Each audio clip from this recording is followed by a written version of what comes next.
तर भिवंडी महापालिकेमध्ये काँग्रेसचा उपमहापौर झालाय। भिवंडी महापालिकेच्या उपमहापौरपदी काँग्रेसचे तारिक मोमीन हे विराजमान झालेले आहेत। त्यामुळे भिवंडीमध्ये जो सत्ता संघर्ष आणि ज्या प्रकारे सध्या भाजपच्या बंडखोर नगरसेवकांनी जी भूमिका घेतली त्यानंतर आता सत्तेची समीकरणं जुळताना दिसतात आणि काँग्रेसचा उपमहापौर झालाय। पक्षाचा आदेश मानला नाहीये नगरसेवकांनी। चव्हाण साहेबांनी मला फोन करून सांगितलं जो पण असा केला असेल त्याच्यावरती निलंबनाची कारवाई होणार। परंतु ही पुन्हा निवडणूक होणार का? जर निलंबनाची कारवाई झाली तर पुन्हा एकदा 100% या सगळ्यांवरती या सगळ्यांच्या संदर्भात नावं कोण आहेत जी 6 मतं फुटलेली आहेत तुम्ही? आता आम्ही माहिती घेणार। आज गर्दी होती, फुल हाऊस भरलेला आणि फेटेमध्ये कोण काय समजलं नाही आम्हाला। मी आत्ता मी पत्रक व्यवहार करणार आहे नगर सचिवला आणि ते माहिती घेणार आहे कोण कोण कोटी शिवसेनेने तुम्हाला मदत केली नाही का या सगळ्या महापौर पदाच्या निवडणुकीमध्ये? शिवसेनेने मदत नाही केली का? कारण की तुमच्या उमेदवाराला फक्त 16 मतं पडलेली आहेत। नाही, शिवसेना ॲक्च्युली त्यांचा अलग गट होता, अपक्ष आणि त्यांचा गट होता। तो त्या हिशोबाने समाजवादी पार्टी, कोणार्क विकास मंच, शिवसेना आणि भिवंडी विकास असं त्यांची गट होती। म्हणून त्यांच्या गटचे त्यांना भेटला, आमचा गटचा आम्हाला भेटला। विलास पाटलांना 2 मिनिटं समोर बघा, समोर बघा।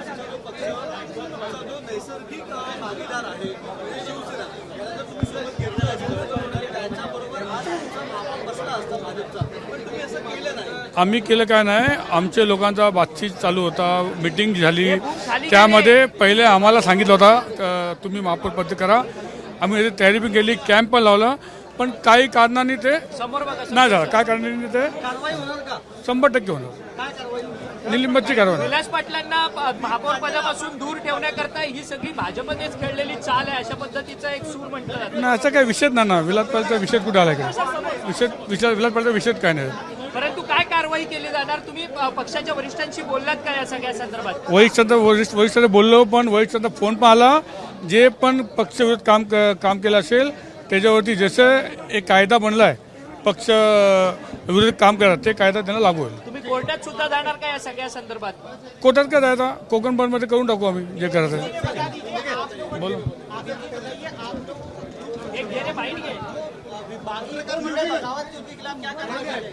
नहीं, जो भी जो एक्ट है महापालिका एक्ट और कोकण मॉल जो भी एक्ट बना है, जो पार्टी भी विरोध करेगा उसके ऊपर हम लोग कार्रवाई करेंगे।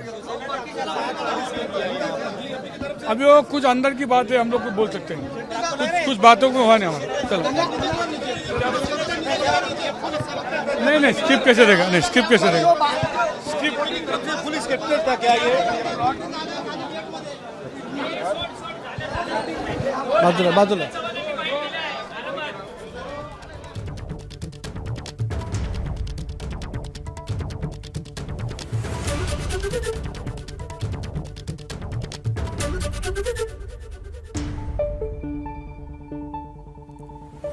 तर कुणाला मतदान झालं आपण बघा। नारायण चौधरींना काँग्रेसची 30, राष्ट्रवादी शरद पवार 12 आणि भाजप बंडखोर 6 अशी मतं मिळाली।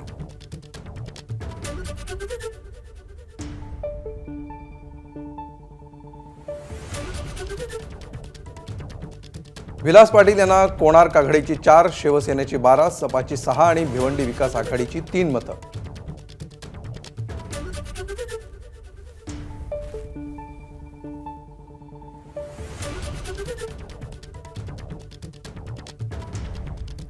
तर नारायण चौधरी कोण आहेत त्यांची थोडक्यात ओळख करून घेऊया। नारायण चौधरी हे मूळचे भिवंडी तालुक्यातील ताडाली गावचे रहिवासी आहेत। 2002 ते 2007 भिवंडी विकास आघाडीतून ते नगरसेवक राहिले।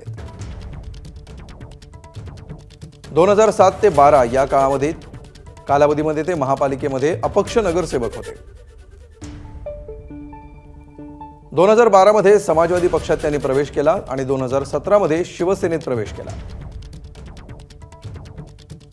2025 मध्ये त्यांनी भाजपात प्रवेश केला आणि मनपा निवडणुकीमध्ये विजय मिळवला।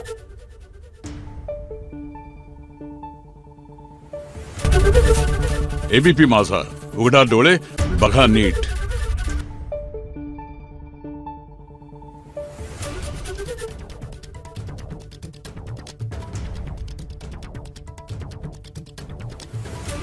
आहे